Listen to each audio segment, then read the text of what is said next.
The time is 7 p.m. and the meeting, the August 2023 meeting of the Urbana Bicycle and Pedestrian Advisory Commission is called to order. Do I have someone to make the roll call? Sure, I can do the roll Thanks. call. Annie Adams, Present. Susan Jones, Present. Bruce Michelson, Audrey Ishii, Here. Sarthak Prasad, Present. Daniel Sapphire, Here. Nancy Westcott, and John Zeman is not here. So it looks like we have a quorum. Thank you. Are there any changes to the agenda? You should have all received a copy. Okay. Seeing none, we have the minutes from May 2023. Do I have a motion to approve these minutes? Moved by Bruce Michelson, I second. seconded by Dan. Any discussion? Okay. Shall we vote? Everyone who approves? Okay. Any Aye. objections? Okay, those minutes are passed, or approved. Thank you. No public input, it looks like. No unfinished business. Reports of city officials and staff and reports of committees. Yeah, John gave me some notes to pass along. Should I go up there for this? Would you? Okay. Thanks. Nick, it's better for our large TV audience. It's better for us to. You never we know, can look right? right at you and drill in. As you heard, John Zeman is not here tonight, but he's asked me to pass along some notes. Unfortunately, I'm not really in a position to answer any follow-up questions on these, but you all know how to get in touch with him, and I'm sure he'll probably watch the video for this anyway. So first, John wanted to mention that last night, council passed an ordinance making Green Street from Wright to Lincoln a no parking tow-away zone, and council thanked BPAC for bringing this to their attention. All right. Thank you. That is really nice to hear. We appreciate that. So some EQL projects, which is equity and quality of life, I believe. First, sidewalks and streetlights. Public Works has some conceptual designs for locations to get sidewalk on one side of the street, weighing pros and cons of different sides, and they'll be providing residents in these areas with conceptual plans. And these preliminary plans will be completed by the end of August. They've gotten some data back from speed studies, looking at 6 locations. I don't have what those are, but I can follow up with John about those. Apparently all locations recorded 85th percentile speeds between 30 and 40 miles per hour. So they'll be working with the consultant on the study to explore traffic calming options. And then some notes on parking and bike lanes. Public Works is still working on an ordinance for general prohibition against parking in bike lanes. And he's realized that this will require some amendments to different sections of the city code to create a fine for violations. Some notes on pavement markings. They're under contract with Varsity Striping for the work, which includes striping and bike lane symbols as usual, and they've not set a start date for that yet. Some notes on LED stop signs at Race in Florida. While Public Works was working with RPC to apply for a Highway Safety Improvement Program grant to signalize that intersection, the Public Works Director asked if there would be any low-cost improvement that they could make in the interim, and the consultant advised Public Works that flashing stop signs have an appreciable effect to reduce angle crashes at 4-leg stop-controlled intersections, so that's something they're considering. And then finally, Florida Avenue and Baker's Lane shared use paths, which we've been talking about. For each project, Public Works has selected an engineering consultant, and they're preparing proposals for design services. And that's all John had for me tonight. So, Nick, all right, one thing, parking and bike lanes. So were they, do you know, you might not know, were they able to get through that it would be a parking violation to park there? Because that was, I think they were voting on that yesterday. It's okay if you don't know. I was just curious. So I believe the ordinance last night was just for that stretch of green between Wright and Lincoln. And then on top of that, they're also exploring on a, violation system for bike lanes more generally. That's fantastic. And I know the Illinois bike, what's the Illinois bike folks? Ride Illinois? Ride Illinois, is working with our state legislatures to try to make sure that we can create maybe a statewide ordinance, which would really help out cities in this. The one thing I just want to remind is if they want to, I don't know how this would be coordinated because I know it's additional work, but if they need help with outreach on the painted stripes on the, if like explaining to people what it is and what it looks like, I know BPAC is happy. I would be happy to help with that, and I know other people have mentioned, because we all have neighbors in these areas, it'll be easier to present and talk to people on the ground. So I just want to like put that out there. And the Florida and Race LED stop sign is actually pretty cool. And it does turn off at night, which I thought was kind of interesting. And I don't know if that's just because, it's just more of a geek question. Does it turn off because the solar power runs out? Or does it? A timer, yeah. So that's just more my geek question that we can bug John about at a later date. But yeah, I actually like it. I actually thought it was kind of cool. I felt more visible as a pedestrian. It was pitch black. But yeah, I thought it was cool. I don't know if anyone else. So those are my comments. Well, I felt a little concerned because I wear a bright, I started wearing after almost being hit, except it was just a tap, multiple times there. I started wearing a helmet with a bright light on top, and to my real shock, I still have been not seen where and they stopped. They stop and they start across, and I'm wearing this helmet, and their arms are like, no, it's just like, why are you looking at me? I stopped again, so I'm a little concerned. I don't know if there's been any research on these LED-equipped lights with bikes and pedestrians, because it's an amazing thing how blinded people are at that intersection. It doesn't look like a complicated intersection, and it is kind of complicated because it has, yes, and there's changes in the lane width and so on. It's deceptively complicated. Maybe that's the problem. It looks very simple, but it's not, and people aren't thinking through it. But I guess I wonder if there's been research done about those with bike impact. Sidebar question, it just occurred to me, are VO bikes illuminated at night? Do they have a light system? Yeah. They do, okay, Yeah. I've only seen them in the daytime. All right, Yeah. thanks. And I wanted to make a point about the percentile studies. Traditionally, that's been used as an excuse to, okay, the speed must be set correctly. If the 85th percentile is between 30 and 40, what it shows is people are responding to the street as designed, and that's what it's designed for.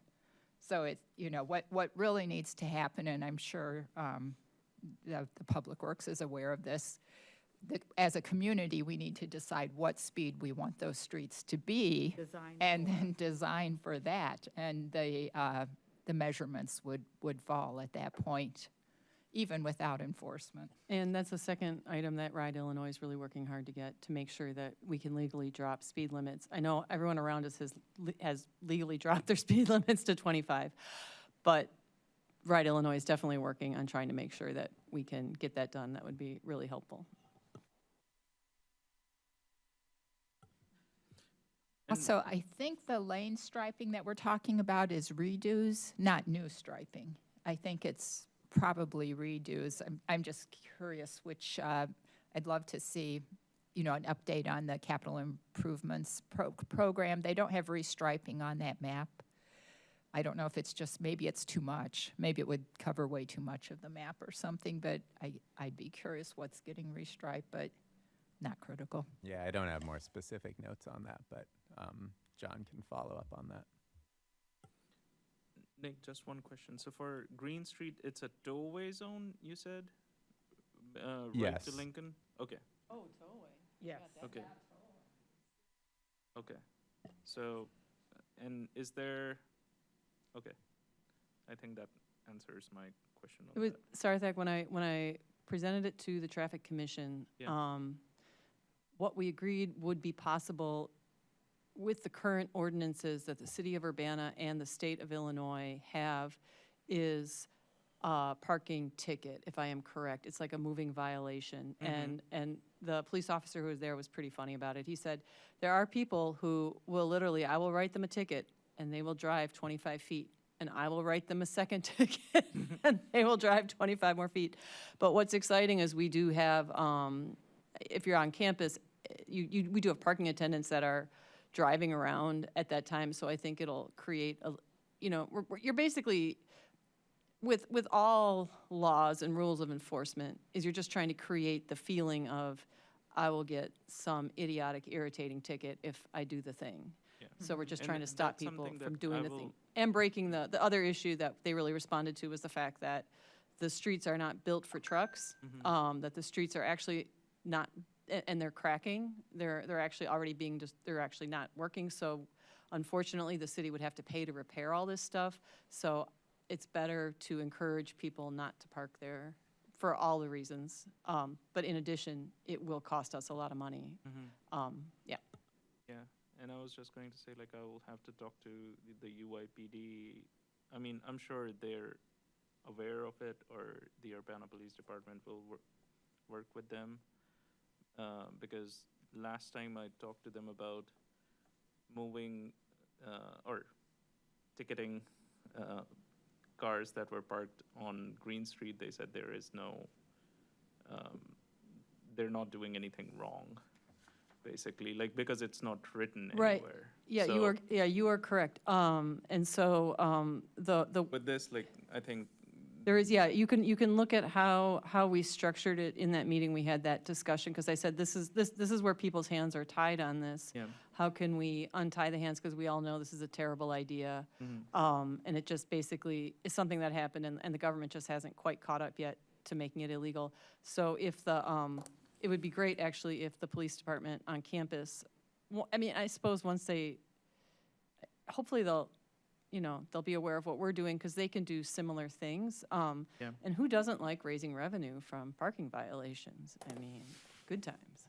Well, and I just want to mention that Annie was the first one to point this out with fantastic photographs from her own morning commute, and Cynthia Hoyle did a bunch of research with the police departments, all of them, and I know John checked with all the private owners he could reach. He said there were only 3, but also with the university, and he got thumbs up on it. So I want to call your attention to the slide that the public will be seeing soon, but we don't know how many lives were saved. I mean, at the time that we just finally moved on it and brought this to BPAC, it was just after a woman in Chicago lost her 3-year-old, I believe, out of the bike carrier because she swerved out to avoid a bus, I think it was, parked in a bike lane. Yeah, and the other issue we had is there had been a recent incident where someone was trying to avoid a FedEx truck, and they ran into a vehicle. And so it's definitely a problem. I mean, bikes do not have rear view mirrors unless they're electric bikes. Often electric bikes do have some pretty sweet rear view mirrors. So cyclists have a hard time when someone's actually parked in the bike lane. It's just a really bad idea for so many reasons. So I'm really excited about this, and yep. And you So- should get a medal. Yeah. There are no medals for what didn't happen, but nevertheless, I don't need a medal. I'm just happy Said. that, well, I'm just happy that people can commute happily, because there's nothing more irritating than like biking to work and being like, oh, angry truck driver parked here, and now I got to figure out how to get around him. Right. So that's actually what makes me happy. Thanks so much, Nick. Thank you.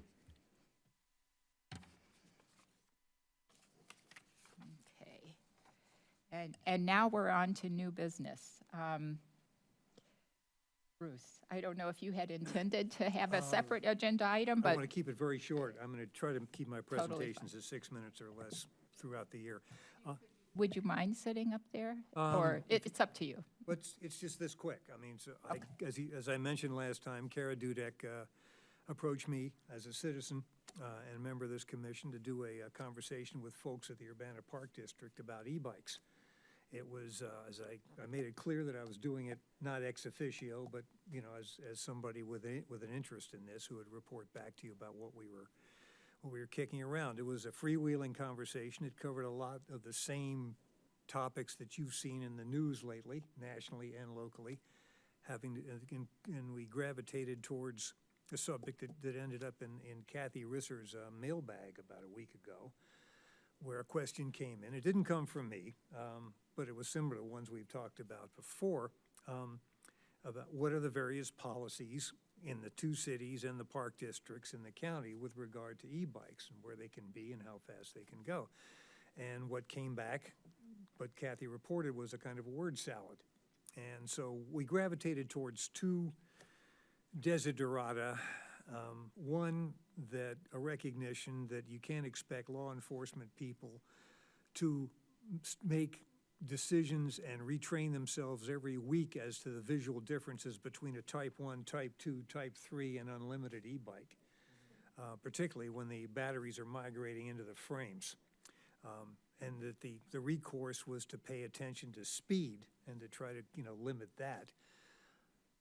Although, you can see the complications of trying to give somebody a ticket for speeding on a bike, how you document that and what kind of recourse comes out of it. I did mention to them it's not unusual on university campuses of any size to post signs on the high foot traffic areas that say simply no bike riding during class breaks.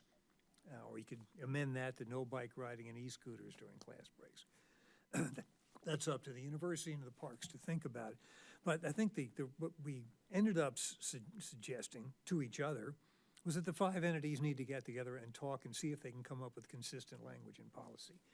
Champaign County, City of Urbana, City of Champaign, Champaign Park District, Urbana Park District, University of Illinois. I'm up to 6.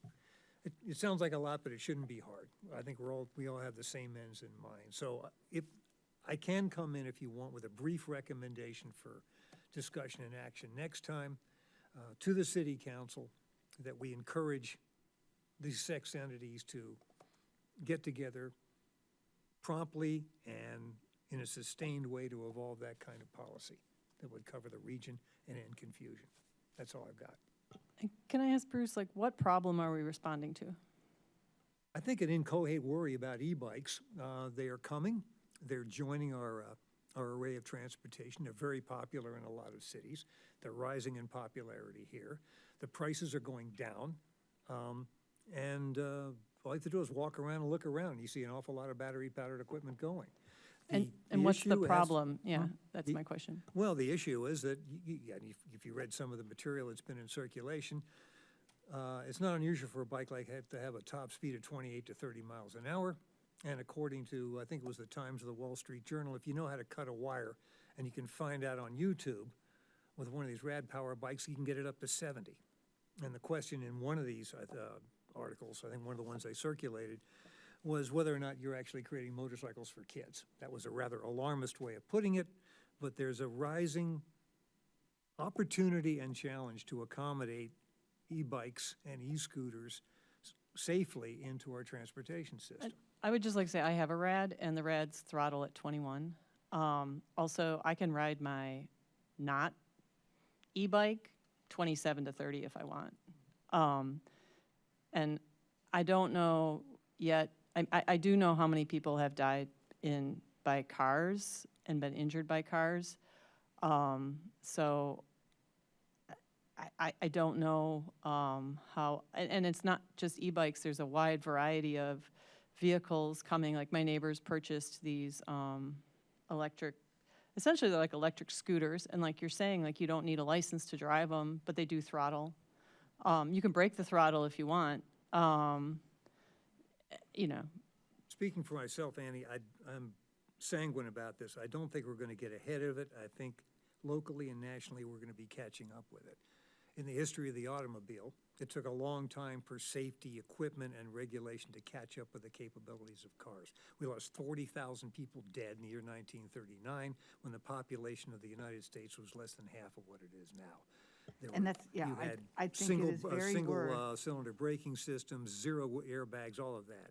And so we're going to have to catch up. I'm not being, I'm trying not to be an alarmist about that, but there are deaths from exploding batteries when they're brought in and hot rodded or charged in residences. This is something university is acutely concerned about. In major cities, in New York and Chicago, particularly in New York, there are reports frequently of Uber, Grubhub, DoorDash drivers who have adopted these things, losing battles with automobiles on a regular basis. If you go back to, I think 1893, the year of the Chicago World's Fair, they were losing 4 to 10 people a day in the city of Chicago to train injuries, getting killed by trains. We had some catching up to do. I think there'll be catching up to do now. Which but we is can why at least it start behooves talking about us it behooves the people to get together and speak the language, especially because we have the whole complication of the real threat and the perceived threat. And, if we address people's concerns, then we can address more real threats in a better way as well. I was Yeah. having coffee with 2 colleagues at the coffee shop, which shall not be named, at the corner of Goodwin and Nevada. Very busy intersection. In the course of about an hour conversation, I saw at least 4 bikes whip through there. There were either VOs or e-bikes. I could tell by the battery system. They were whipping through. My anxiety, as I've expressed it before, a pedaled bicycle going through at 10 miles an hour is risky enough. A VO with an unhelmeted rider going through at 20 miles an hour, the dangers are higher, obviously.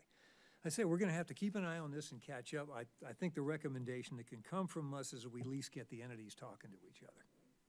Yeah, I'd agree. I'd just like to say, for my e-bike, it is actually safer for me to ride than my regular bike because of the delightful rear view mirror, and it has disc brakes. Disc brakes actually stop versus the weird plastic brakes. Andy, I'm an old guy and my knees are giving out, and I've been watching the prices at REI, and I intend to buy one.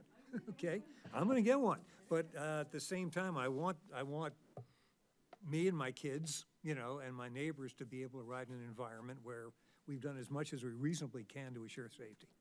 One of the There are things- very sorry. small children on those. It's Yeah. terrifying. Last week, I saw like 2 kids younger than 10 who were riding these Cosmos on Gregory Drive going, east. And that was when I was returning from my meeting with VO for about the pilot thing. One additional thing, like just what Bruce was saying, like one of the concerns for the university, apart from the batteries exploding, is these e-bikes on sidewalks, and like we do not want them on sidewalks.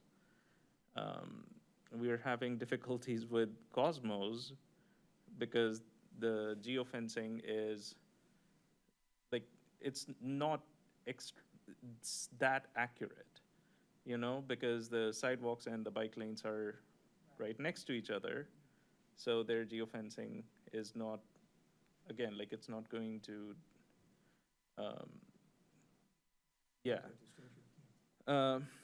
but when it comes to personal e-bikes and e-scooters, we don't have a way to regulate them.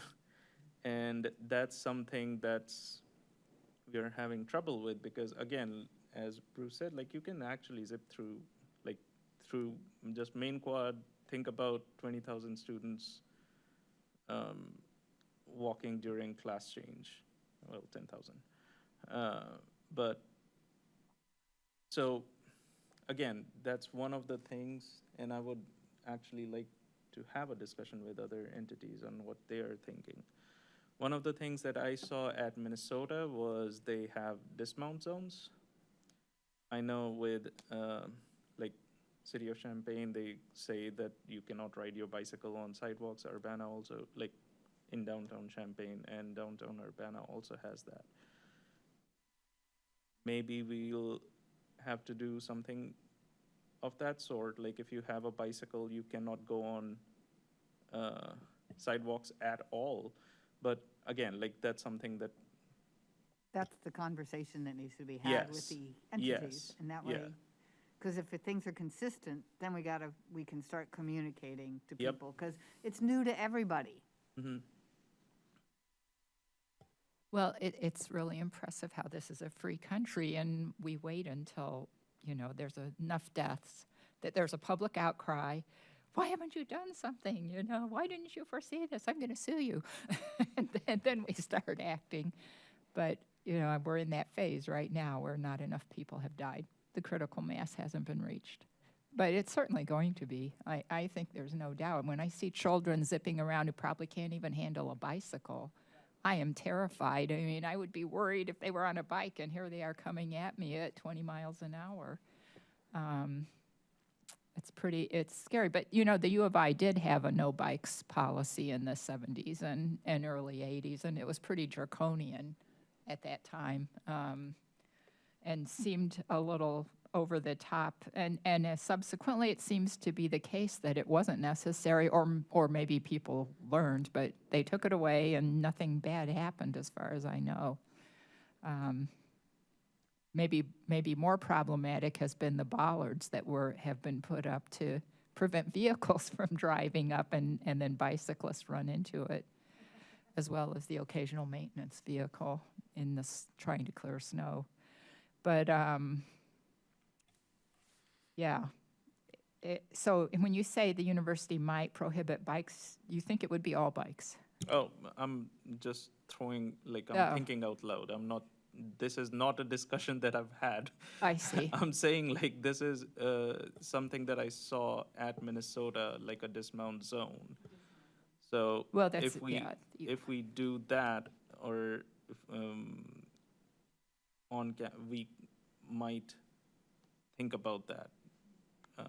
But that's for that conversation. I mean, I Yes, think that's we've that got the conversation. scoop I'm and not we saying can the move university is on. doing that. Yeah. I'm sorry. Yeah. I agree. It's totally, everyone speaking together and coordinating is a great idea. And speaking to Bruce's point to kind of avoid alarmism, I think the series of articles you were referring to were from the New York Times. And removing the governor so that a bike that is set to go with a max 15 mile per hour speed limit can suddenly go 60 or 70 miles per hour. It's been disproven.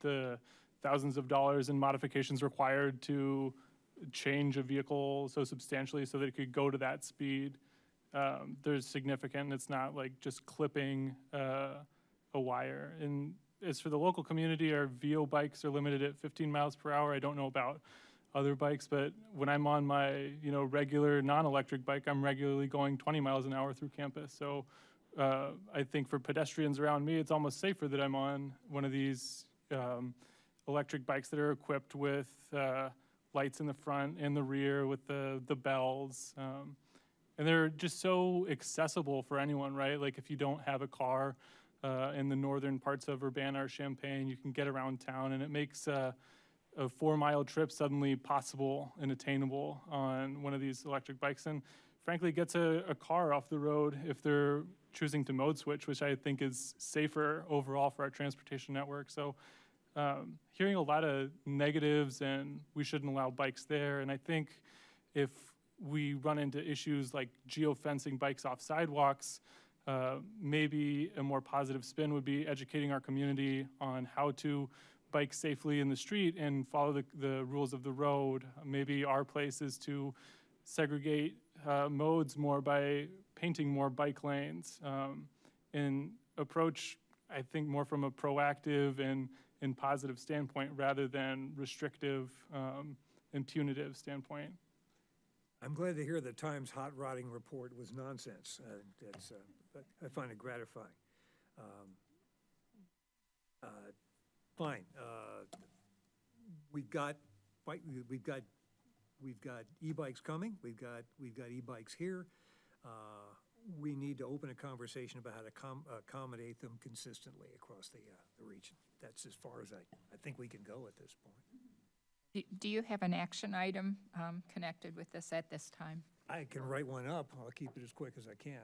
Yeah, and maybe for the next Sure, meeting, we might, when Oh, we're we need to looking assess at the our house goals first. for the future. Right now, we're going to put them out. Hopefully, we have time to conceive of some.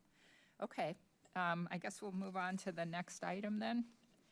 Review of BPAC goals for fiscal year '23. And I'll start it off. I think I've asked people to step up to lead the discussion on several items, and they'll be shown. Actually, they're on the handout that I passed out too.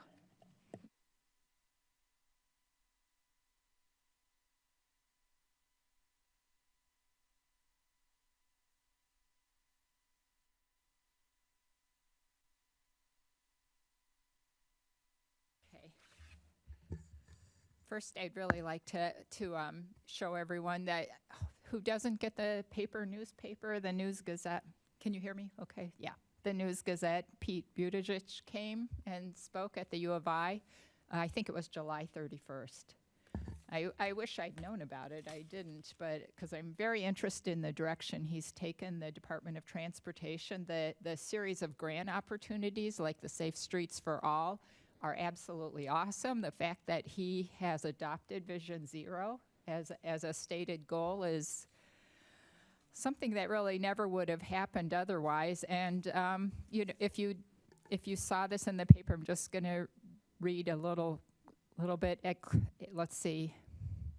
Now is a great opportunity not to repeat some of the mistakes that we've inherited. There was a period that we thought the only function of a road going through the middle of a built-up area where a lot of people live is to blast vehicles through as quickly as possible. But a complete street includes sidewalks and space for cars, bicycles, peds, and wheelchair users to coexist. So it's really exciting that he's here, that he came here and spread the message, and that the News Gazette put it on the front page top too. I think that may have informed a lot of people. So our BPAC goals, I think actually John Zeman is the one who suggested that we have a series of annual goals that we're working for. Some of them are certainly more than annual, but we try to be specific as well as to what we're going to achieve in any given year. And fiscal year 2023, that would have ended, I believe, June 30th. So but we're proceeding into we're now in fiscal year 2024. And just to remind us again, the bylaws, and I bring this up not because I think we're exceeding the bylaws, because I think we don't realize how much power we actually do have.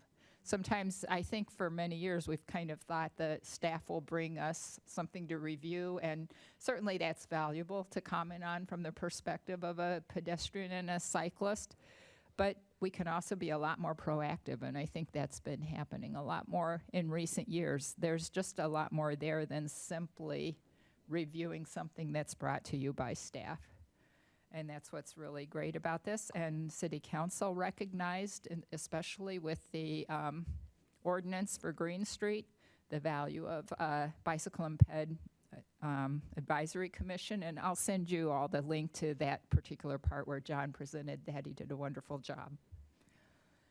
Okay, so Kara's the one who took all of our brainstorms last year and put them together under a recognizable structure with 5 pillars, basically 5 themes, after evaluating what people had suggested. And they are there, and we're just going to go through with her slides as we approve them.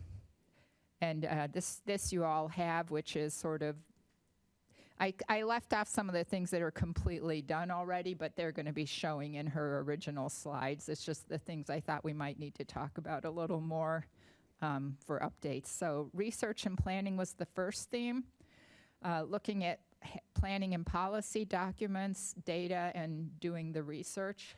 And the first item, I don't know if, Sarthak, if you have anything you wanted to address on this topic or any other related to technology or research?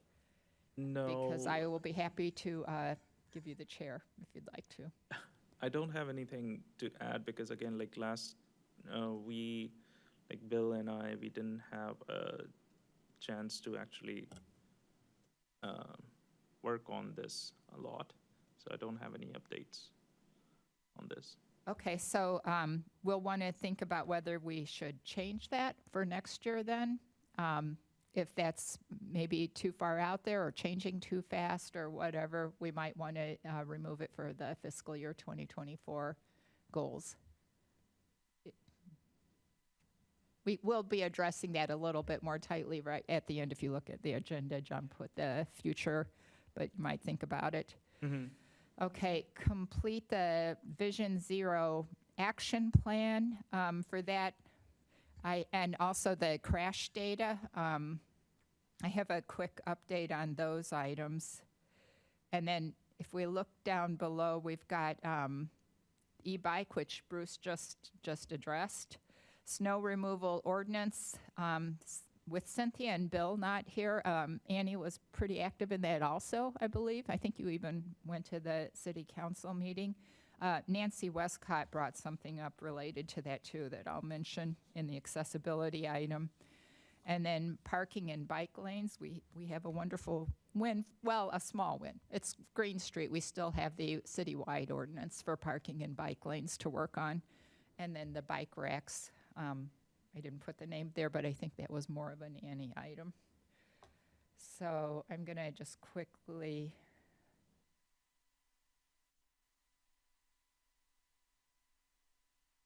go to the city one. Vision Zero update. There was the requirements to be a Vision Zero. So in October 2021, we passed, the city council passed the resolution to work towards being a Vision Zero city. We haven't completely declared that we are one because we haven't met all the requirements. And these are the 4 requirements. At least at the time that we passed that resolution, it was only 4. I haven't checked recently to see if there's any change.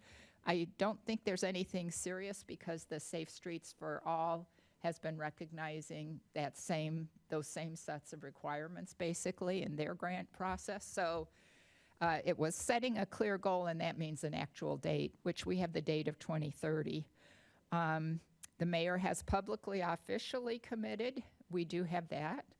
We don't have the Vision Zero plan or strategy, however, or we've committed, at least it's on the docket, at least it's planned.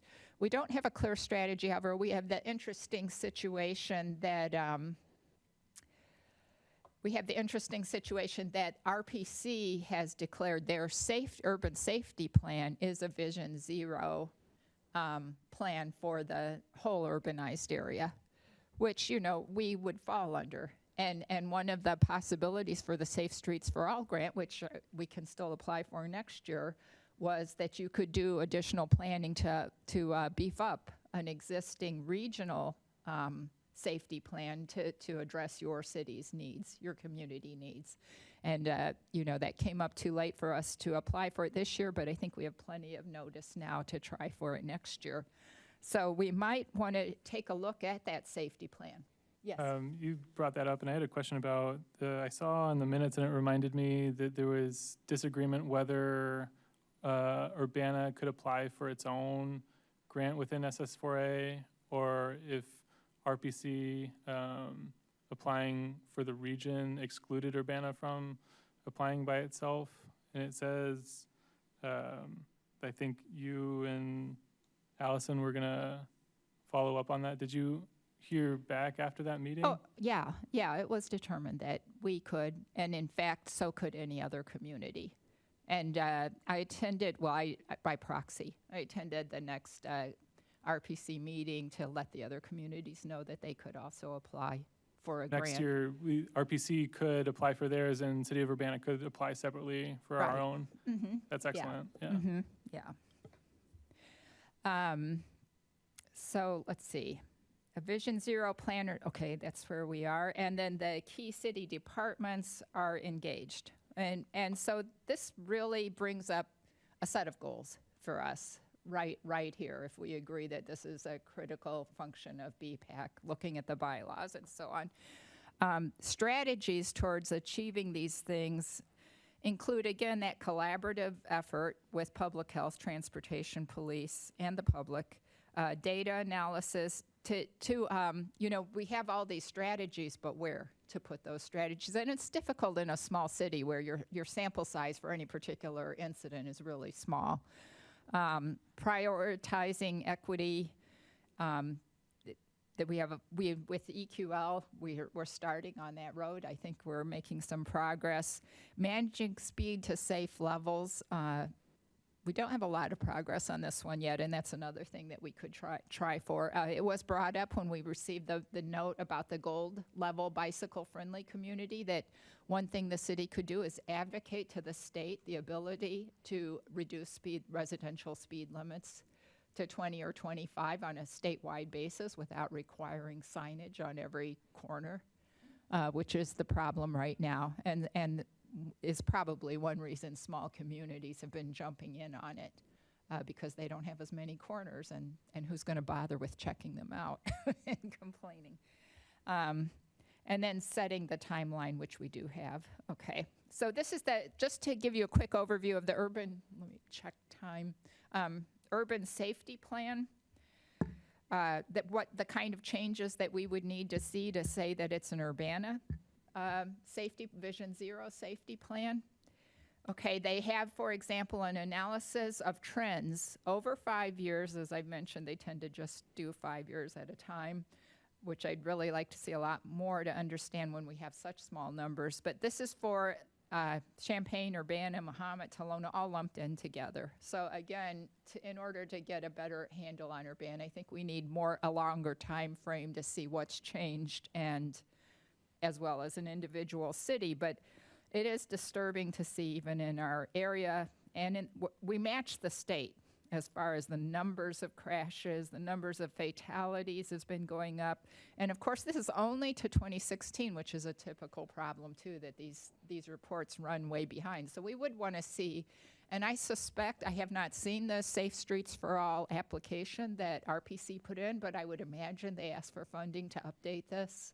That would only make sense because their implementation grant can include planning elements, and the US DOT said they would be pulling those out and funding them separately, even if the grant was not funded completely, especially all the construction.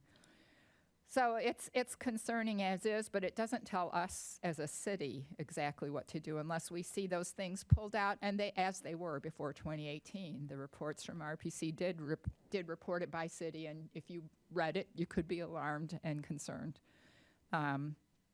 Injury crashes. This is the kind of data they have. They received this data from IDOT, and one of the interesting takeaways, and then they did this. This was something they did with very little funding, so I am hoping they get more funding from the Safe Streets for All grant.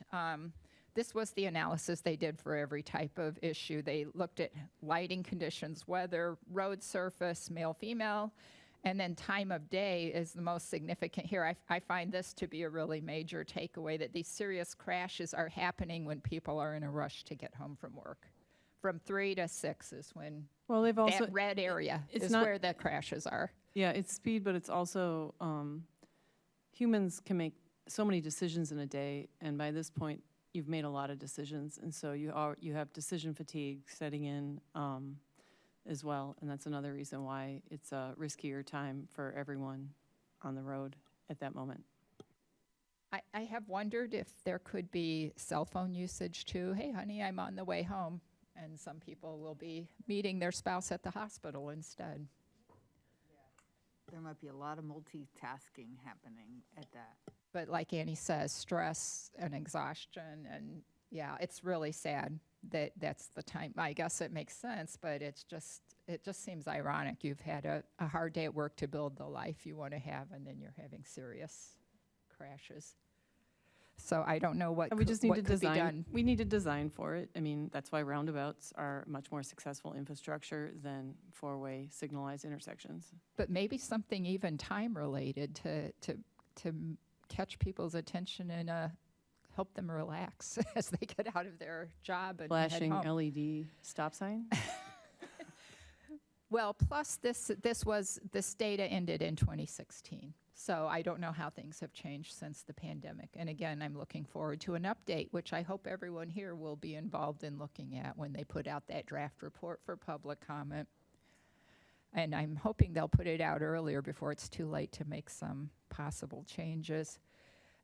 Fatal crash analysis is another one they have, again, not broken down by city since 2018, though it was before. And here they've broken it down by, they had certain targets. They wanted to reduce the 5-year rolling average by 2025 from 9 to less than 8, which just is a kind of small reach and not one we're going to be making. And then these are they have the segments mapped, the high priority segments for crashes, and guess which one is in red? The one that they're hoping to get that funding for Safe Streets for All, Lincoln Avenue between Killarney and Washer. No wonder Urbana is on that grant, where they need plans like this to help justify the grant. They can point it out in the grant. They've already done the work that shows that's a high priority segment. You notice Curtis Road is a high priority segment for IDOT. And then note this, that they mention the most recent safety improvement projects are listed in Appendix B. And actually, you'll see maybe they are and maybe they aren't. It was a little bit low budget. And here's the high priority unsignalized intersections, which that would include Race in Florida, and that's here at the bottom, number 7. Race in Florida, the total crashes, the injuries, and so on, the priority index, which I'm not going to go over how that was determined, but 4 out of the 7, and this is for this entire area, including Mahomet and Tolono and Champaign, 4 of the 7 high priority unsignalized intersections are in Urbana. But they don't have a location of city mentioned here because they're looking at things as a region. And it's shocking to see how Lincoln Avenue fares on that. And then the emphasis area, pedestrians, fatal injury, they don't have a lot of analysis here. For example, the analysis of who was involved in it. 5 out of 10 pedestrians were male. They don't say what the drivers were. They don't have any real analysis later of what the driver condition was or what the driver was doing. It's what the PED was doing, which does make you wonder who's to blame here. And then the age cohort was the 20 to 24. That's actually the same as the car crash cohort, is 20 to 24. But it's not mentioned how many licensed drivers in Champaign-Urbana are 20 to 24. I mean, if that's a huge number, you would expect they would have more crashes. Excuse me. And a map of those crashes again, and this you'll see later. And these are different projections that they have here. I'm not going to go over it, but these were projections that, of course, as we know, haven't been happening of steady declines. They're not the actual data. And we have really small numbers, again, making it really hard to see what's going on. They do have these strategies that come from the Illinois State Highway Plan, which is a nice plan. The last one was 2018, I think. And they are things that we all know very well, lane narrowing, road diets, traffic calming enforcement, speeds through automated enforcement. They don't have lobby the state for reducing speeds in residential areas, partly because they are the state in a way. A large part of RPC's funding comes from the state, and you can see that they are Illinois State Highway Safety Plan is the source of these. And then the responsible agencies. So as you can see, these are all great ideas, but they somehow aren't actionable. You know, they're just, all these people are responsible for it, and it comes from here. And if we don't make sure, it's nice to know that Urbana has signed off on this plan, so Urbana's saying, I agree with this plan. So when an opportunity comes up to do one of these things, then we can say, hey, Urbana, you signed on for it. But we also have the pedestrian master plan and the bike master plan, which are more Urbana specific, and a lot of the justification can be found in there. And that's great, because then that also, although that also, you know, informs this one. And then the agency project updates, they mentioned getting these updates. I like that the Champaign police seem engaged, and I've mentioned this before. There's been newspaper articles on what they're doing for speed enforcement. And here they mentioned their speed enforcement, their DUIs, their school zones, some of their specific activities. And the city of Urbana at this time, which was 2017, I think, just mentioned that we had a couple watch intersections. They didn't mention any of the work being actually done for safety updates. IDOT had their safety updates here. Illinois, I-47, some various surface improvements are listed as safety updates. Oh, milled rumble strips. So there, and some guardrails. So they did respond to it seriously. Muhammad had some of theirs, some paving. It was kind of, and then the U of I had a pretty complete set of ideas, I think. But not a lot. And then there's public comments, which I have to say, this is a wonderful aspect of what RPC does. They put all the public comments in their report. So if you want to have your comments published and online, just comment on the report. And let's see. Why are the characteristics of only the bike ped discussed in the bike ped crash discussions? Why are the driver's characteristics covered nowhere in this report? The exclusive coverage of ped or cyclist characteristics appears to indicate that the ped bicyclist is responsible for the crash. So there's a lot of work that can be done. And I hope, as I said, I hope they're getting funding to do it. And if we stay actively involved, I think we could call it our Vision Zero action plan. If we can get in there early and get our needs addressed, you know, our specific needs, perhaps an appendix that talks about Urbana. Wouldn't that be cool? Then we don't have to try and generate the money and the effort to do one on our own. We can actually just ride along with this, because they have several appendixes. And it would be a great way. And I'm sorry, I worked for the federal government. We say appendix, not appendixes, not appendices. Some people do it different. And then, okay, next item was crash data. And I just want to mention they did put up, RPC has put up a traffic crash dashboard. And it's fun to use. It's really kind of cool. You can click on any of these items and get more details about every one of these items. And so far, I've only seen, I think that the data, it looks really good from what I've seen so far. There were indeed 12 PED crashes in 2021 in Urbana for this year. There's just one problem, and that's the mapping, which is not done by RPC. It was some consulting thing, and that's, if you look on here, I was interested in looking at this because of I was wondering about those stop signs on Race in Florida. Why was that spot chosen? And so on the map, looking at Race in Florida, you see one dot there. And I believe what's happening is they're putting the dots on top of each other, the mapping consultants. So when you do it, you only get one. And there was, in fact, at least two crashes with injuries that year, and probably several others without injuries, which that says. And you see the main crash cause, disregarding the stop sign. But I suspect that it would say that even if they stopped and then just went on, you know, didn't see I don't think they have one called didn't see. I don't know, because I've had people generally stop, at least briefly, and then just didn't see me. That's the amazing thing there. By the way, like one thing about this map, you Yeah. cannot click on the map and make it full screen, which I found very not user-friendly. Right, the map is by some external consultant. It almost looks like a demo project or something. It's very unfriendly, but it has potential. I think it looks exciting. RPC did have its own map that worked much better in these regards. And I think they've kind of gone to this one, which I really love the way those other data elements are shown. And then in the Urbana Open Data Portal, we can get, looking at that, I'll show you.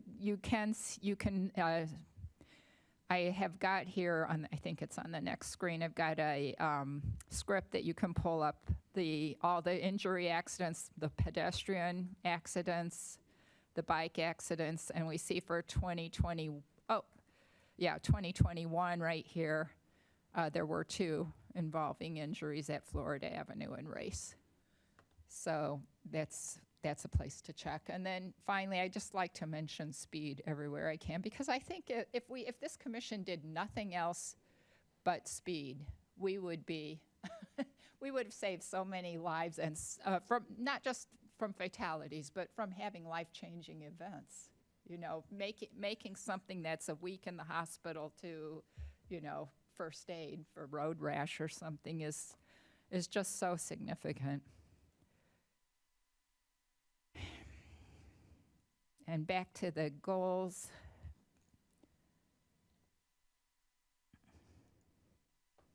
That's that part.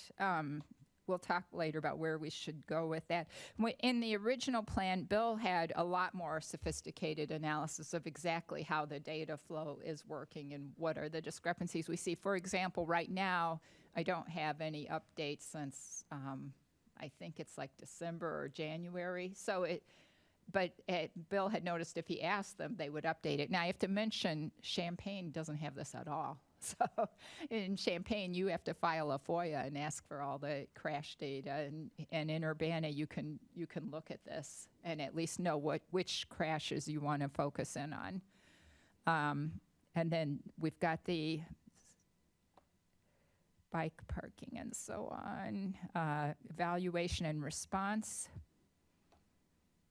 We had the annual review, I think, of the PED plan, which Yusuf Shah did a wonderful job of, and the bike master plan, which Thomas, what's his last name? Valencia did a really fantastic job of that. Now, we didn't suggest that updates were needed on either of those things at this point. I don't know if that's something maybe we just neglected to think about it at that time. And then coordination with partner agencies. This was Kara's, but I kind of arbitrarily thought maybe the person who's worked at a few agencies could discuss it a little bit. Dan?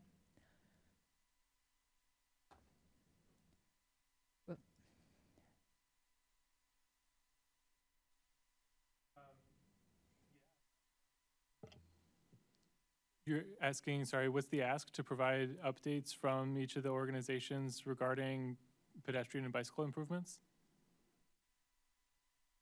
Well, I think it would be, it says annual updates, so maybe the ambition at the time was that we would have a regularly scheduled update.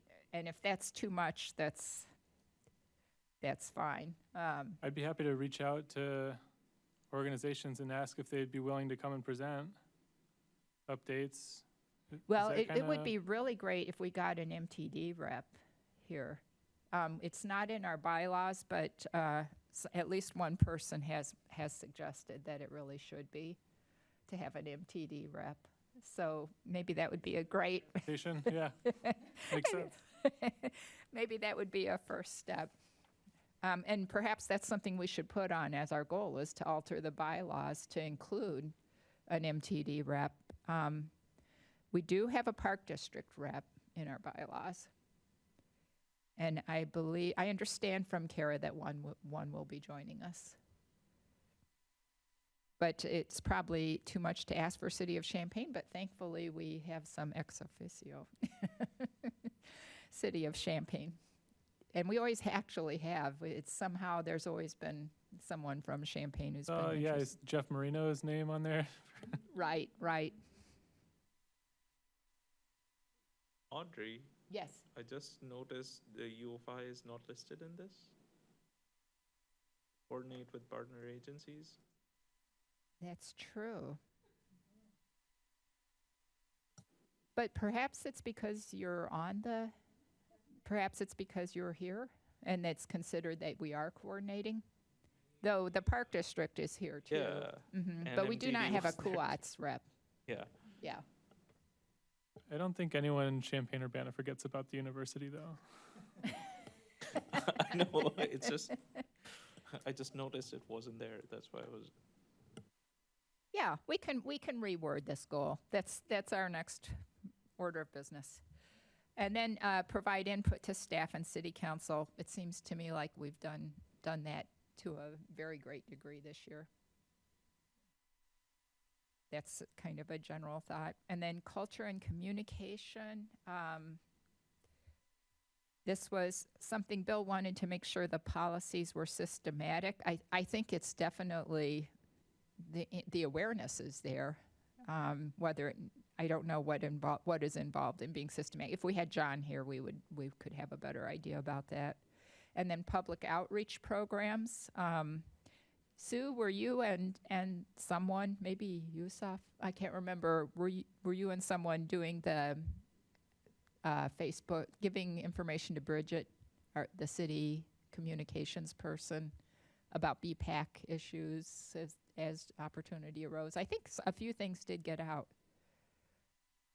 I think so. I mean, it's sort of like, I'm not sure who was doing it, but Oh, okay. I Does think anyone remember? that was supposed to be you and me, and I sent out for 2 months. I didn't coordinate well with you because I left it for the last minute and sent stuff. yeah, so that's something we can just resolve to, I try to like post things a lot and they get picked up, so. Yeah, for the All About You newsletters, what I think we were, Right, um, right. yeah, I can get better about coordinating with you on that. Yeah, yeah. Because that's what I've got, being in the Prairie Cycle Club and connected with, the Yeah, just different- one more place to think about when you put your notices out, if it could apply to Urbana. Right, right. Mhm. Yeah, I think you guys agreed that would be yours. It just doesn't happen to have the name there, but yeah. And then the bicycle-friendly business, as you know, Cynthia left. And I know we had one student intern, Brianna Adams, was thinking of doing that. And I'm sure she probably did mention it to them in the course of her work. Whether there's more we can do with that, I'm not sure. Maybe it should be something the city considers. Maybe we simply need to get with the city person who helps new local businesses and make sure they're aware of suggesting this to the businesses. Do you have any idea who that would be, Nick? It would probably be Darius or Steph in our economic development department. They're the ones who have the most contact with businesses when they're starting up, so I can certainly bring up the subject with them. That'd be great, yeah. Yeah, because that would go, if we could figure out a way to get a package together for them that would be a very simple package about what a bicycle-friendly business looks like and about the city of Urbana bike installation, like what that looks like and how that operates. And that could be a branding opportunity and something that they get noted about in the paper and on TV, whatever, on social media. Equity, we have the EQL and improved safety and accessibility, and John sent an update on that. And we did complete that process to some extent, but we're still following through on the implementation, which is really wonderful to be going from the beginning to the end. And then I have a statement from Nancy Westcott with some suggestions. She was on vacation And she suggested, as I mentioned, liaisons between MTD, Park District, we're going to be getting one. And what was the other, was there another one we mentioned? MTD, oh.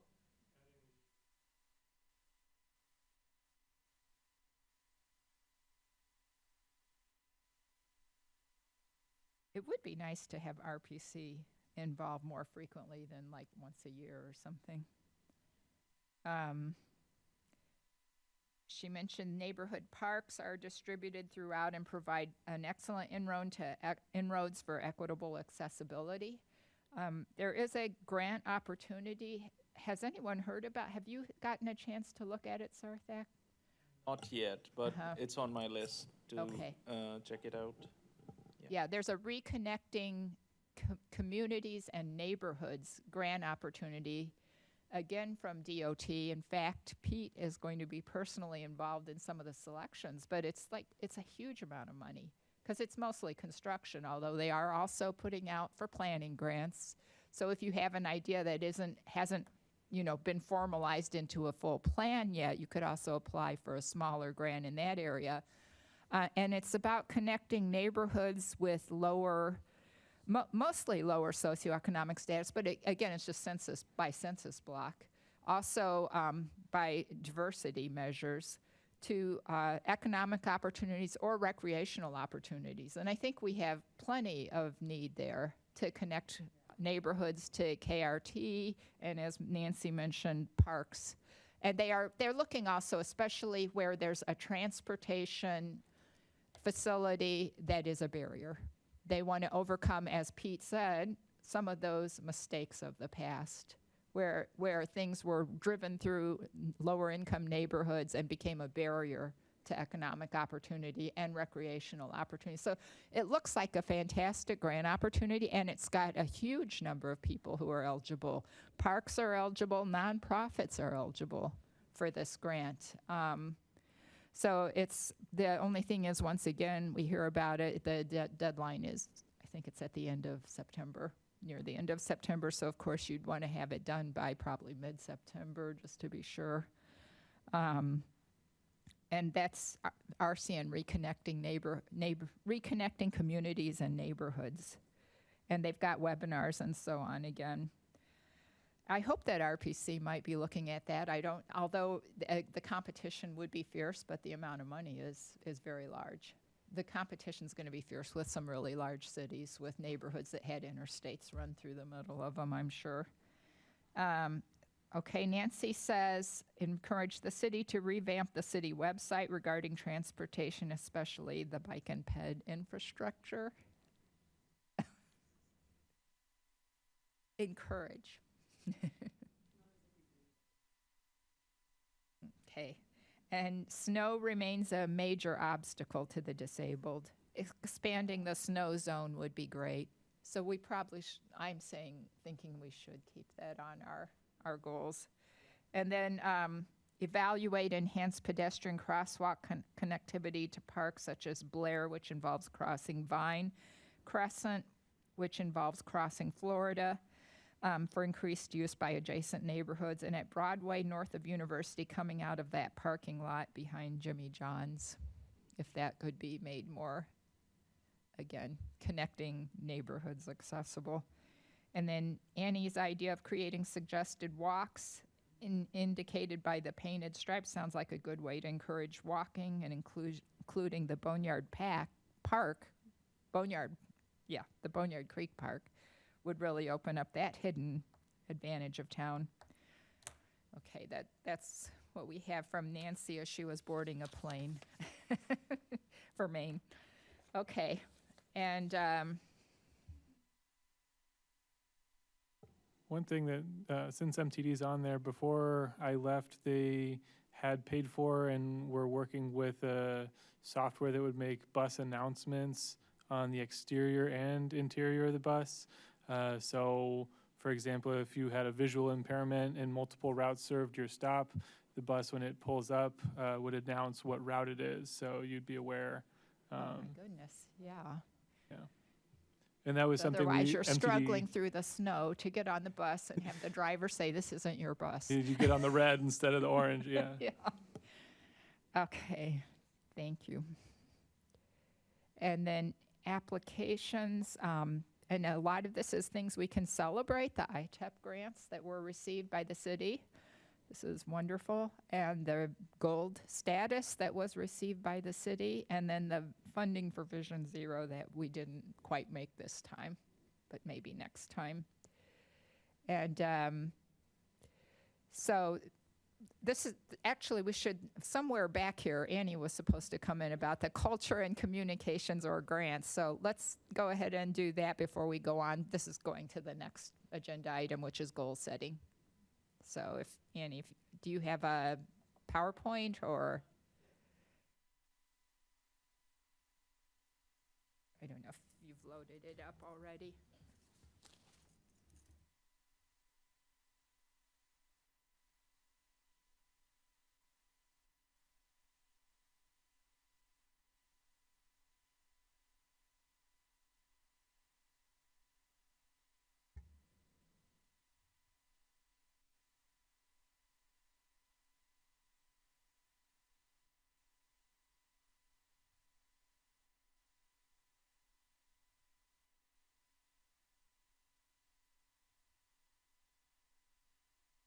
I can never remember how you do play on a PC. It's F5, all right. File and slideshow. We're gonna go to file. Oh, my Lord, there it is. From, oh, look at that. All right, sorry about that. So,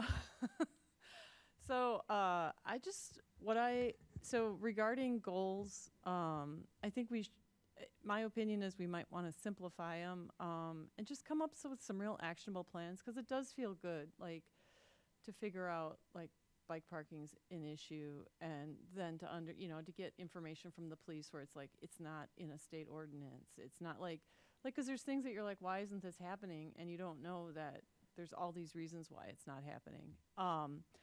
So this, what I'm about to show a deck of, is something that's been a pet project of mine since I lived in this neighborhood. So this is, this intersection is Anderson and Washington. And I would really love a crosswalk at Anderson and Washington. And I'm gonna show I'm just gonna show you a few things. 3 different areas where, when I used to live in this neighborhood, I used to navigate through, and I always felt bad because I knew, like, it's like small children trying to get to school. This is a really tough intersection to get through. Parents don't feel safe letting their children ride bikes to school through this infrastructure that we currently have. And there are a ton of accidents on this infrastructure that I'm about to show. So this is just something, I just would like to strategize how we can make this happen. So this is the view from Anderson and Washington, and as you can see, it's just a huge freeway. We had people come and present and say, just take out these bike lanes and let people park here. It would at least slow down traffic. It would increase the perception of risk. Cars would drive slower. And it's really difficult for people who are driving. This is a residential neighborhood, and yet this looks just like a huge highway. And people drag race down it. There are no stop signs. There's no signalized anything for a large stretch. It's a straightaway. If you try to drive 30 miles per hour on it, people become upset with you, and they don't understand why you're not driving between 35 and 37. People, of course, are trying to bike in the bike lanes, and people, of course, are trying to cross here. So this is the view in the other direction if you turn around. Again, just as far as the eye can see, it's people are just racing down it.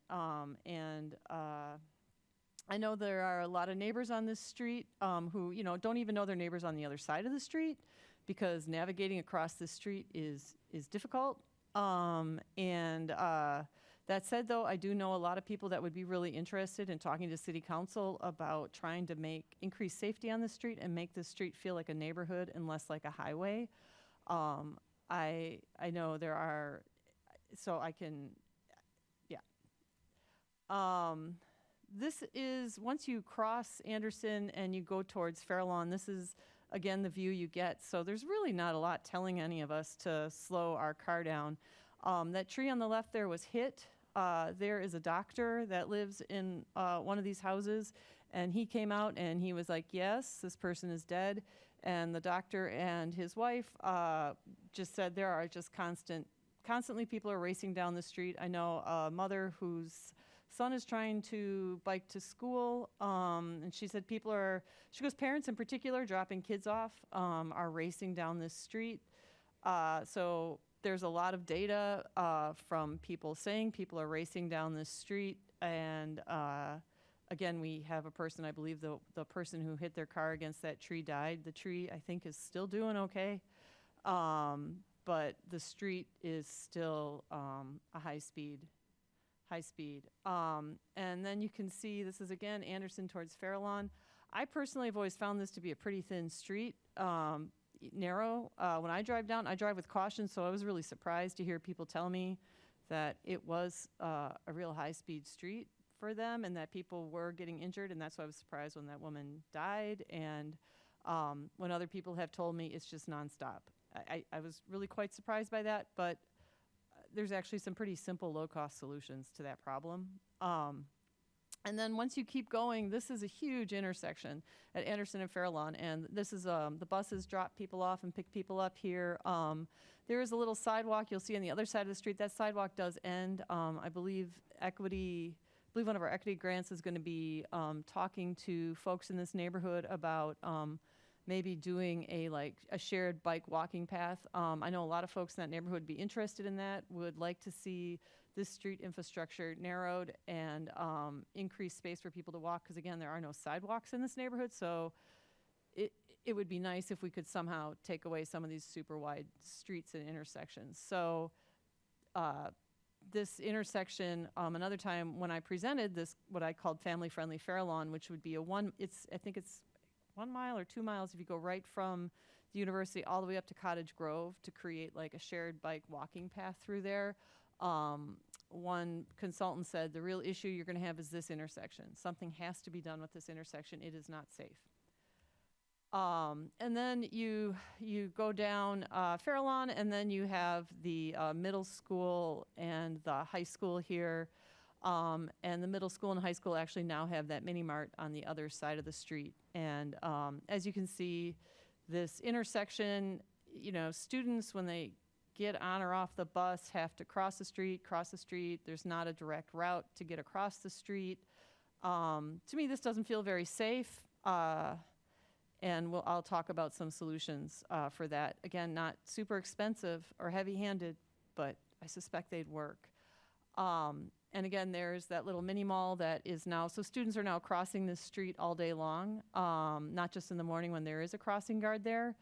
They're using it all day long. And as you can see, for some totally weird reason, there's only a crosswalk on one side of that street, yet there is a cutaway. So there could be, people could cross the street. It's just weird. So the concept I want to talk about real fast, this was from a 2017 presentation I gave, which is called about a chicane. A chicane is a series of alternating mid-block curb extensions or islands that narrow the roadway and require vehicles to follow a curving S-shape, discouraging speeding. Chicanes can also create new areas for landscaping and public spaces in the roadway.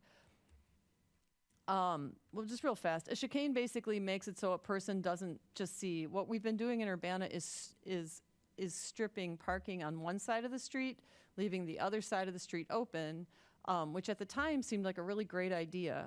But a chicane's a better idea because it makes the drivers have to pay attention and go, oh, I gotta go left, I gotta go right. I gotta work my way down the street. Lane width is always a question people have. A lane width of 10 feet is okay.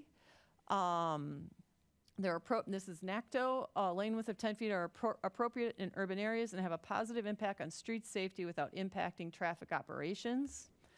14 feet on a one-way street and 20 foot on a two-way street. Emergency vehicle operations typically prefer chicanes to speed humps. And then a chicane can also be like a median, and a curb bump out.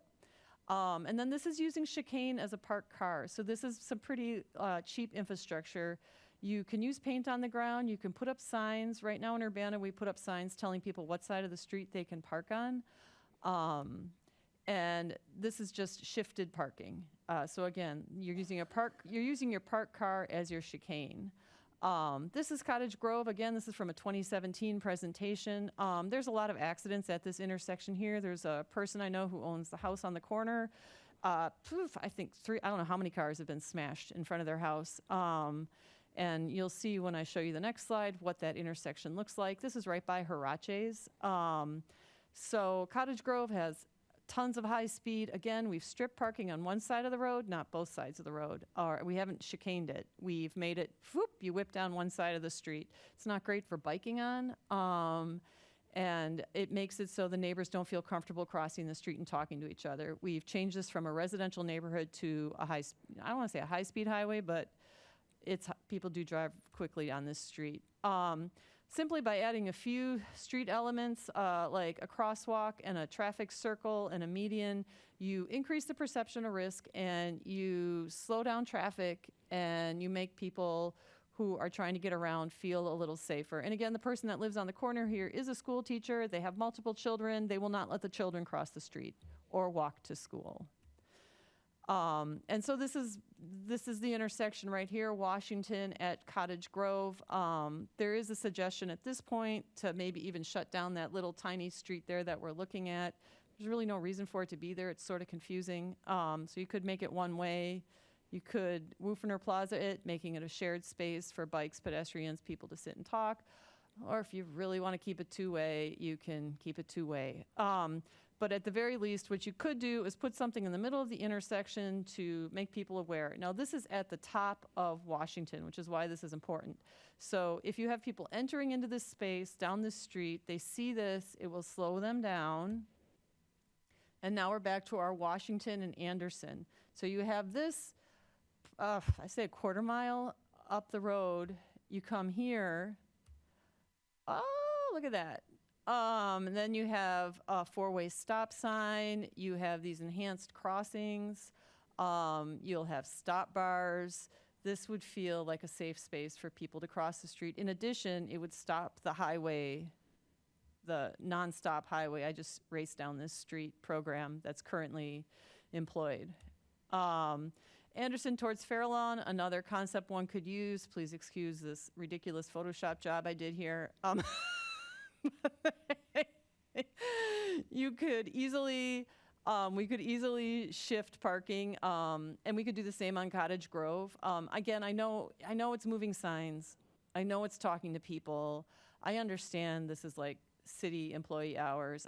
I understand this.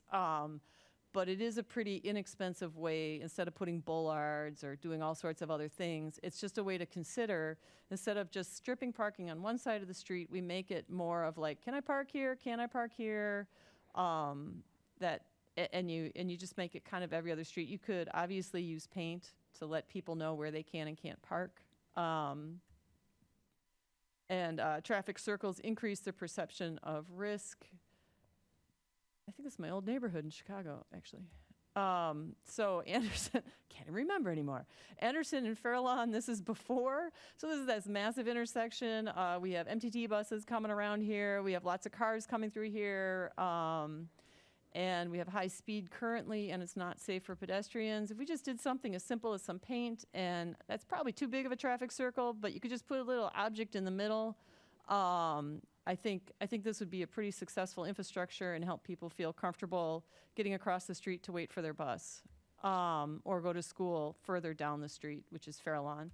I'd like to show you some fancy infrastructure. This is actually the kindergarten I went to, where I grew up, and this is going to sound crazy to people who are freaking out over children on e-bikes. I used to walk to school in kindergarten by myself. And this was where I walked to, and I probably lived 3-4 blocks up the road from here, and that is exactly what the kindergarten looked like. The cars were not moving as fast at that time, so since then, they have added this enhanced crosswalk. And then I want to show you something called a pop-up stop sign. My parents have been concerned with the increased traffic, because as you can see, they have the same delightful infrastructure we have, where they strip parking on one side of the road and not the other. Yes, they will be getting a letter from me about this. But because the car traffic has increased wildly, there are just large trucks coming down this street now. It's, my parents have even noticed it. They're like, this is really loud. This is not good. The city has been trying to do LED lights on the corner. They've been trying to do different types of infrastructure to slow down cars. But as you can see here, you can kind of barely see, but if you see a little, I put like a weird little yellow green triangle. That is a pop-up stop sign. And as you can see, that stop sign is at human height. Now, in Milwaukee, I was mentioning to my brother, who's a police inspector in Milwaukee, when I said, I'd really like some crosswalks at our local grade school, high school. And I said, it just hasn't seemed to happen yet. And he just thought it was the funniest thing. He's like, why? Why wouldn't you put a crosswalk there? And he works in Milwaukee on dangerous streets. And I forget what the initiative is, but they have a lot of high-speed car accidents. So he's been working on that. But he was telling me in Milwaukee, they have fancy pop-up stop signs that just are on a timer and pop up. So I don't know what that looks like, but that seems a little out of our budget unless we had grant money for it. But I just thought this was really interesting. So you have your crossing guard in the morning, pops it up, and then you have your stop sign. So that, so you'd have your little pop-up crosswalk there. Not sure why that slide's, okay, so I feel like I'm going backwards, or maybe I made a mistake. So this is the enhanced crossing at Fairlawn. Did I go back? I must have gone back. I hit something. It's a PC. I did something wrong. All right, just keep going forward. I'm an idiot. All right, I'm not an idiot. Here we go. Never mind. I see what I did now. It's fun though, isn't it? Look at all these exciting little graphics. Okay. Yep, there's the other little green triangle you can see. They have two pop-up stop signs, and they are, again, at human height. And the crossing guard, I'm sure in the morning, just pops them up, or the student, whoever is crossing guards, and they're probably up all day, and then they just probably come down in the evening. So we could do something similar here. We would just put some street markings, paint on the ground. Right now, there is a little roll-out sign that comes out, or is permanently out, that was actually purchased by a private citizen and put out there. I really feel we can do better for our students, and I really feel it's important that students feel safe and that they're welcomed in this environment.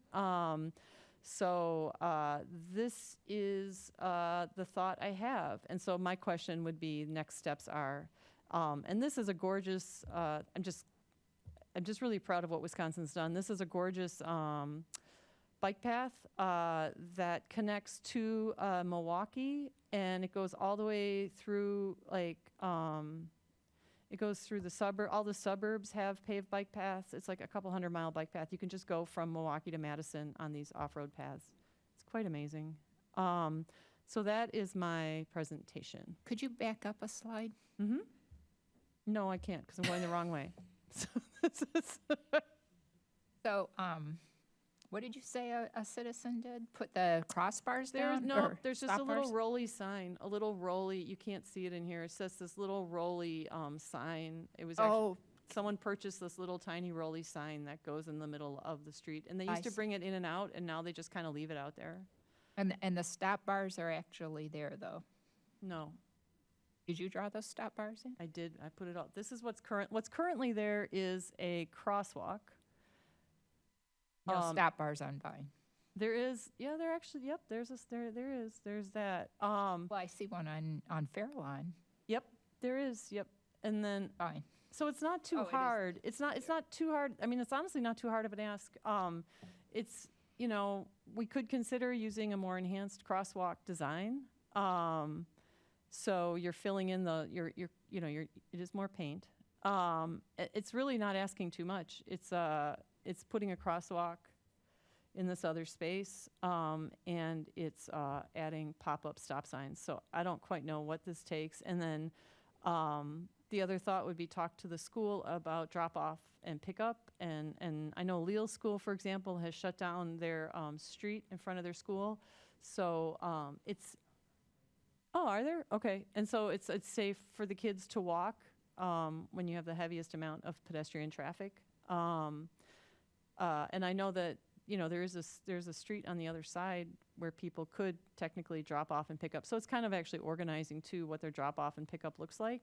But now that kids are crossing the street all day long and not just when there's a crossing guard there, I think it's really How long has that yeah. mini mart been there, or whatever? the mini it's been there for a long time, but they just started using it. They're going to be using it going forward.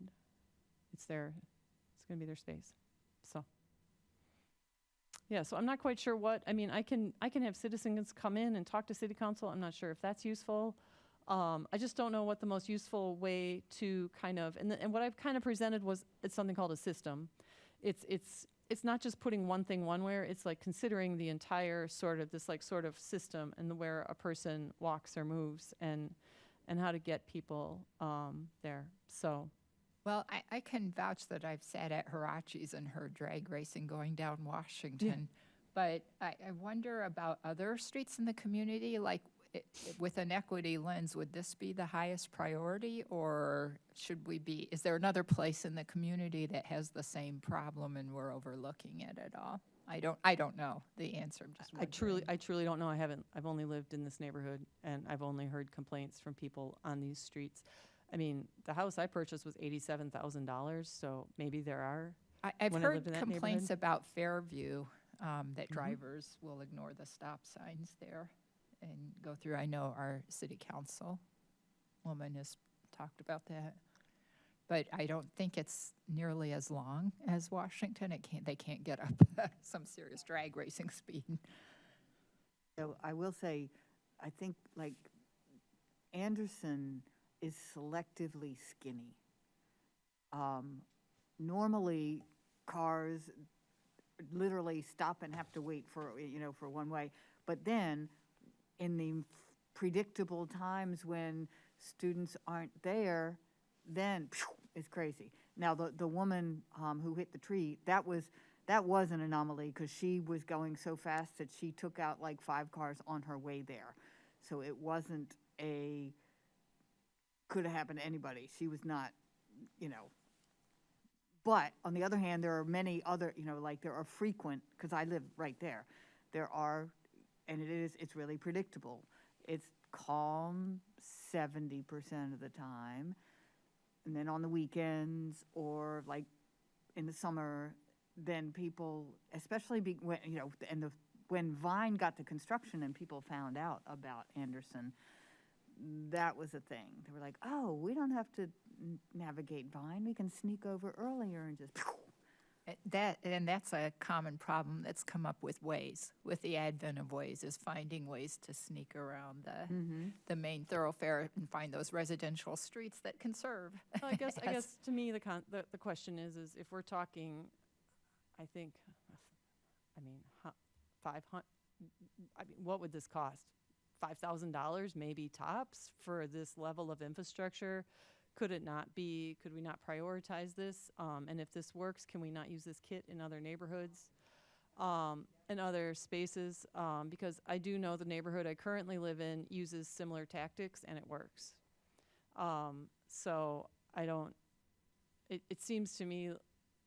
Yeah, I think it could be a model. I'm happy if BPAC's not interested in it and I can just pursue it with the advocates that I know are very interested in making this happen and creating a safe neighborhood for themselves. But I'm also, if BPAC wants to pursue it, I'm happy to work with BPAC on it, so. Well, I think it'd be a really good, I don't mean to mean it won't happen, but a good exercise for us to work through how you go from a recognized problem with a solution that you think would work to having that evaluated and implemented. And it would be a good model. Like, I think it has a very good chance of being awesome and effective, and therefore, when people because people end up liking it. even though, when people are afraid, they're like, don't slow down the traffic. I mean, I remember when the Washington Bike Lane was in, and we had folks sitting out there saying, it'll be more congestion. And they were sure it would be horrible, and they've changed their minds. Could you go back to the roundabout, the mini roundabout image? Yeah, and that's just a traffic circle. Those, Well, those are mini roundabouts, I think they're called. There it is. it's just a traffic circle. What you're doing is you're just kind of putting an object in the middle. And the first time I had one of these, and you can see how big this is and how small that intersection is. This is actually in Chicago. The fire trucks didn't want us to put this in because they said it would take them an additional 25 seconds to get to our house. And the neighbors said, we really want this in because people are racing down our street. So this actually got put in, and as you can see, you can garden in it, and people do cool gardens in them. But this infrastructure got put in, and there actually are stops. What you aren't seeing either is there actually are stop signs. I mean, this is how bad this is how bad the traffic is. It's not a roundabout; it's just a traffic circle. There are actually stop signs on all 4 of these corners. So they not only put stop signs, they put this giant object in the middle of the street. And yeah, the neighbors got together and, we said, we appreciate your concern about it taking a few extra seconds to get to our house. But we need this infrastructure so you don't actually have to come to our house. So it was pretty effective. But you can, again, see how big it is, compared to, this one here. There's still quite a bit. All you do is you just kind of drive around it. Yeah, and this is actually this here people walk. So people will often just kind of, so as you can see, it's like a high pedestrian space. People just like cross the street and walk through this one. So I don't think we have quite this issue. We don't have, Well, I really like the one that you've drawn in for Washington and Anderson. yeah, Or- Anderson and Farallon. Anderson and, Oh my gosh. well, you have Washington and Cottage Grove, Yeah, we have the Cottage Grove one is, and the Anderson, you were talking about a stop sign. I would just like to say 2017. This was done, I presented this in BPAC in 2017.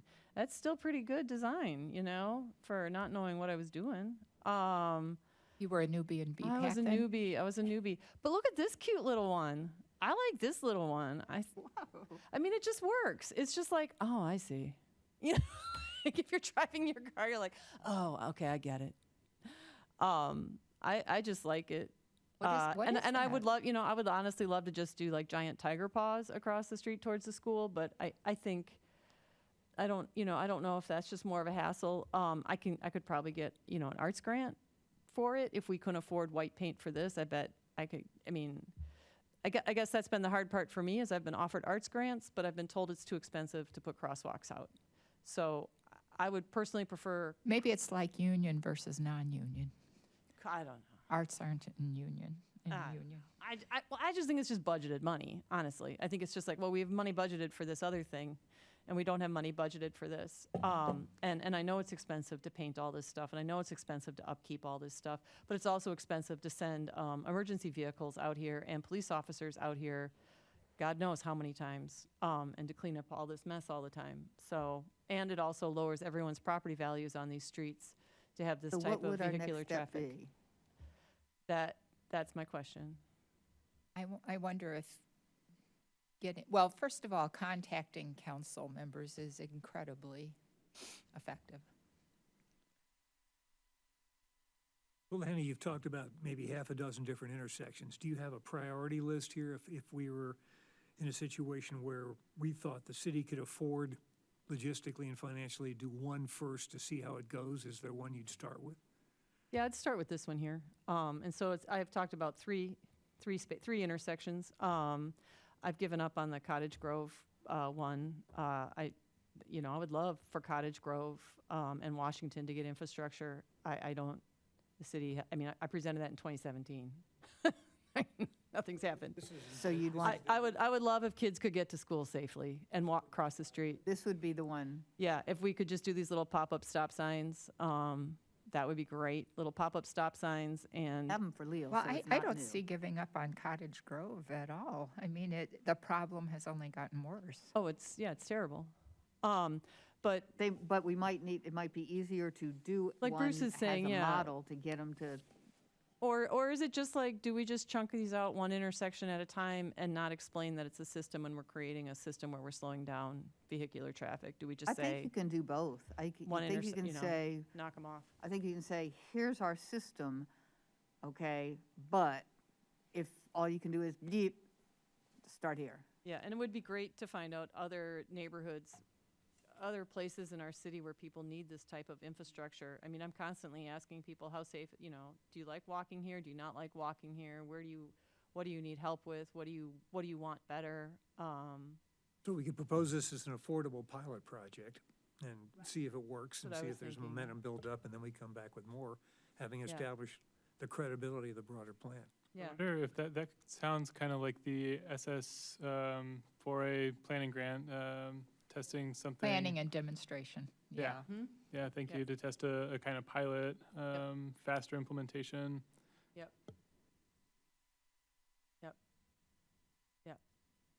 Well, I think we should keep our eyes on the ball for that grant for next year too, and see if the city can apply if they can't afford the paint. Well, and if we kind of like, if we had done, like you've done a lot of homework for this. So if you said, hey, here's an idea for the grant, and had as much of the homework done, yeah, because we need the city to go out and say, Annie, this is ridiculous. Have you looked at this? Did you see what they did here? Like, or Right. Annie, you're you actually. need the you know, experts. Yeah, like I can propose this till I'm blue in the face, but like if there's reasons why, I mean, I truly have never understood. I've never lived in a city where people. I've never seen this type of infrastructure, and it's like lousy. The term would be lousy. It's lousy in this city, meaning it happens all the time. For some reason, there's no crosswalk there. Like they're like, and I remember I asked about it. I was like, why? Well, isn't there a bus bay there on the other side, though, that would prevent there being a crosswalk, maybe? Because it's a longer pass.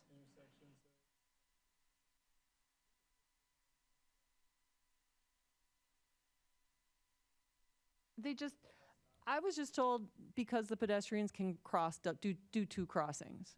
You can tell the pedestrian to cross Fairlawn and tell the pedestrian to cross Vine, instead of having the pedestrian walk down Fairlawn and cross the street at Vine. It's the same thing, I mean, we have it right out here, like 2 blocks up. We have one crossing instead of on both sides of the street. I don't know. I think like there are bus stops closer to the school. Those are like it's like 6. Yeah.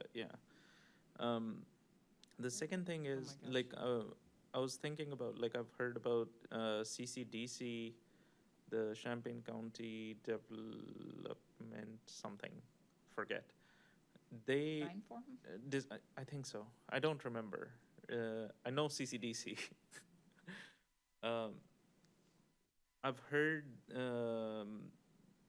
they support some projects. I think they have supported KRT in the past. They provided some funding for that.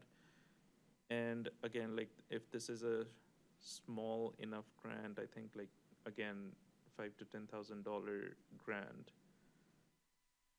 Apart from SS4A, we could ask CCDC. Design Conservation Forum, yeah. Yes. And yes, like I'm going to walk down this sidewalk right now. One of the other things is like it is kind of odd to me because the stop sign is at Washington on Vine, and the next stop sign is at Florida. In between there is Fairlawn, Michigan, Pennsylvania. And there's all these kids trying to cross these streets, and that's Yes. what my friend was telling me. She said her son has figured out all these workarounds to try to get to school, because he cannot use this infrastructure. He cannot use this, he said, because of all this crazy I pick mean, up and drop off, and then also, yeah, at Michigan, and like trying to get across that street there is, and there's a park, there's Blair Park there, like Blair Park, I never cross the street, like I do walks at night and I'm like, nope. I don't like crossing the street at Michigan.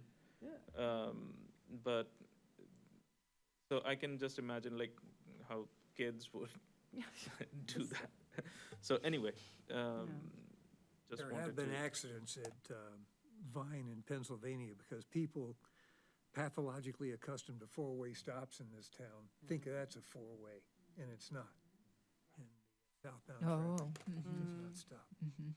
Yeah. There is an anomaly that you're talking about between, in the signage between Washington and. Okay, so I think we've discussed it, so now it's Did you like- want to go on to your next discussion, Annie? Did you have, This is all I Because we have. are oh, running this out is of what you have time. for today? Nothing else. Did you want the Sage Trail? Do you want me to talk about that, or that's? Yeah, that was Oh, the yeah. last item. The Sage Trail is the Urbana Historic.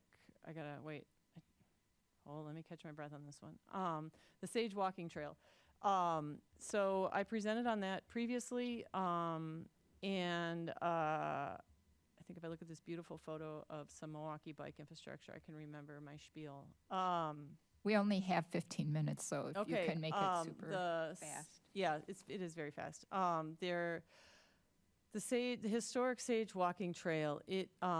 Ideally there would be a mural outside the Royer on the pavement that would be a sage plant and a compass, and it would have a green and a purple, two green and purple lines that would head in two different directions. The green line would head towards the university, and we have a 3.2-mile walk, and it is a loop, and it takes you to the university, takes you past the gorgeous woolly mammoth. It takes you through past Breadco, up Michigan Avenue, past Carl Park, and then you're back to the Royer Hotel. I have not figured out the Purple Line yet, but the Purple Line will take you directly from, and all this is it's a piece, it's paint on the ground, it's paint on the sidewalks, and the paint is the same size as the striping that's in the middle of the road. I'm copying something called the Turquoise Trail that they did in Tucson. It's a 2-mile walking trail in Tucson.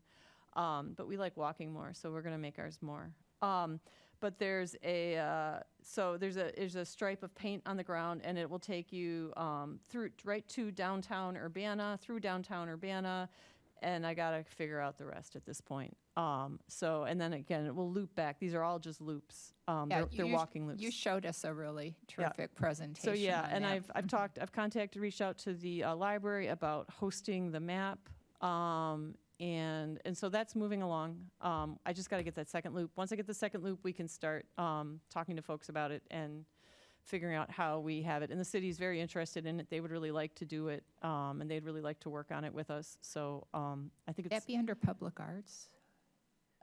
I think I'm not sure quite. All I know is at the moment I just got to get that second loop good. Yeah, because it's kind of like walk like a local, and so you kind of got to figure out like what a good, fun, safe loop looks like through a 2-mile section. It could be shorter, but I also kind of like to get it through the farmers market and other things. So it's kind of just figuring out that. So I'm working on that with a couple of people, and we ought to be able to get something together for that. But yeah, I'm not a muralist, so I won't be painting any kind of mural. And obviously we'd need money from the city to paint a mural and all the other exciting. We might not even need the mural. We might just need paint on the ground. But we definitely will need the city and their amazing painter, the painting thing that paints the lines down the city streets. We definitely will be needing that, and we'll need some streets fixed. So it's not a done deal once you just come up with it, but I think we can get there. I think it'll work. Thank you. Mm-hmm.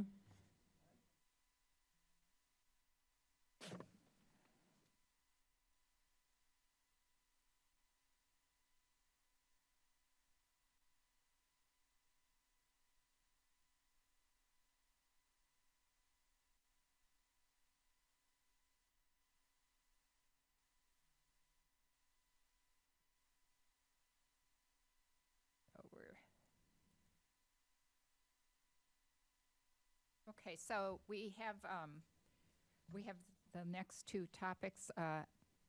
Before we go into the goals, though, I just want to make sure we have time for any announcements, time-limited announcements, because the meeting is only got 10 minutes left. No announcements? You do? Okay, do you want to do it? I'm worried about running out of time. Sure. I submitted the bike-friendly university application for that was due last week, and I shared it with a few people, including Audrey. I didn't send it to the BPAC because I wasn't sure if I should, but I don't think there would be any problem. okay, and because I was asking for feedback and I wasn't sure. Like, If the feedback goes to you and doesn't become a discussion, that's okay. Okay. So I've submitted that application hoping to get the gold status this year, hopefully. But we'll know the answer anyway in October, and I would like to present whatever, or whenever we get the feedback, I would like to present that here. So you'll know in October. We'll know the status in October. We don't know when we get the feedback.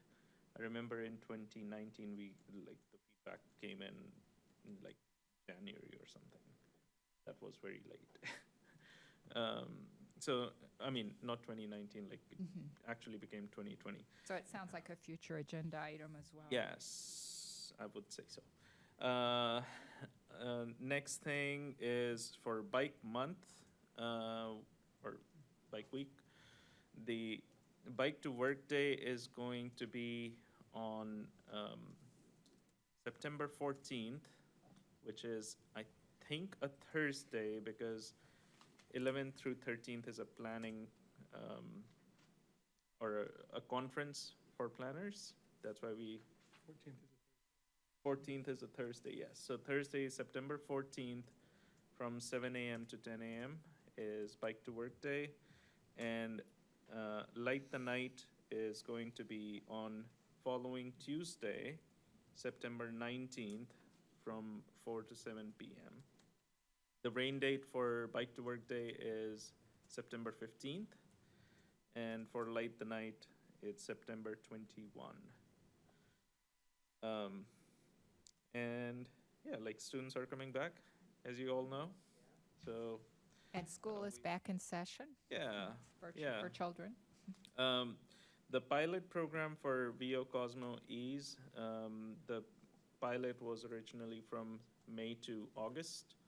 And in last week of July, we sent out a feedback form on campus and shared it shared it through social media as well. And so far, we received very positive response. So we are extending the pilot into the fall semester, which will help us get some idea how the program works once the students are back. Next item is Bird is coming to do a demonstration on August 29th, where all University of Illinois, City of Urbana, and City of Champaign representatives will be there. And Bird is bringing their class. They want to bring their Class 1 electric assist bicycles to this market. Where's it at? Sorry? Where is it going to be? For the entire market, for all three, Urbana, Champaign, and the university. Do you know where they're meeting for the demo? Oh, I don't know the meeting location yet, because that's what I was, I looked at the meeting invite just today, and was, there isn't any location decided yet. Thank you. How many minutes do we have left? Oh. I don't have a cl- One more. The eco counters, the bicycle and pedestrian counters. We've installed 2 more in the past month. This is the 5th location by the bookstore.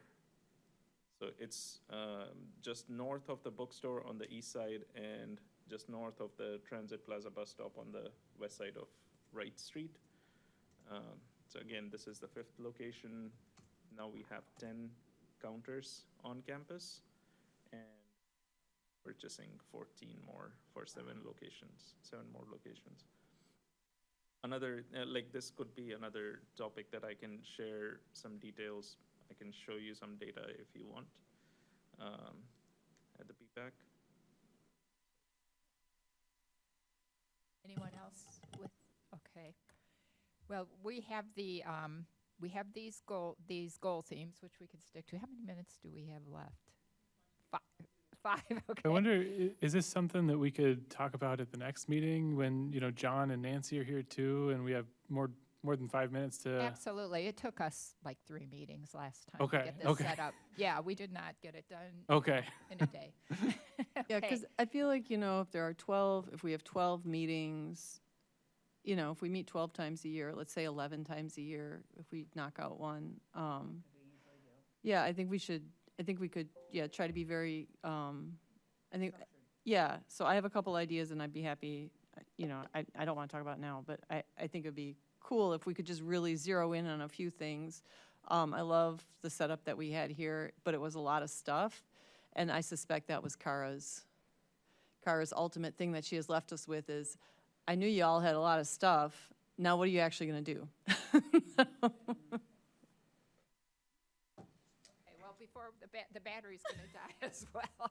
So I was going right through that. That's our next year is the months. And we also have this annual report coming up, which it turns out we're supposed to do in February, which makes me think you could almost run these things on the fiscal year because it does take 2 or 3 months to get that report put together and approved before we present it. So, this year it went in May. If we want to make February, it almost runs along with these goals, which is kind of convenient. We can present the new goals, and we as we did tonight, we've already reviewed our progress on the other ones, so it's kind of a good time to go ahead and get an annual report done. I think we did a really good job of that. So that future topics. Annie, yes. So for future topic, one of the things, like the eco counter could be one. Mm-hmm. Again, which month are we in? September will be a bit busy with Bike to Work Day and everything. So in October, I think I should be able to present eco counters, and because by then, hopefully, we'll have more counters on hand as well. So eco counters, I can share the data. I can show you what we have been doing and where people can view monthly data Okay. as well. As well as you mentioned The you could bike-friendly talk university. about Yes. bike-friendly So that's university. the which- other thing. One additional thing, again, from the university side, is I am working on a campus bike plan update. So this, it would be one of the things that I will bring to the BPAC for discussion. I don't know when, though. I do have to publish it, I have to get the final draft ready by the end of this fiscal year, so in June of next year. So there will be at least one discussion, I'm hoping, Great. here. Okay. I think we have finishing the goal setting for next meeting. Yes, Annie. 2 minutes. Oh, thanks. Okay, we have finishing goal setting for the next, and then I know I can't be here next month. Is there anyone else who can't be here, or everyone's, and then I think Nancy probably can be here and John, hopefully. I don't know, it was mentioned, right, that John had a family illness, yeah. Okay, so we had the themes and then the specific items to select that we're going to establish as goals. And the goals don't have to be accomplished in a year, obviously. Even a simple thing can take several years. So take heart. 2017 was not that long ago.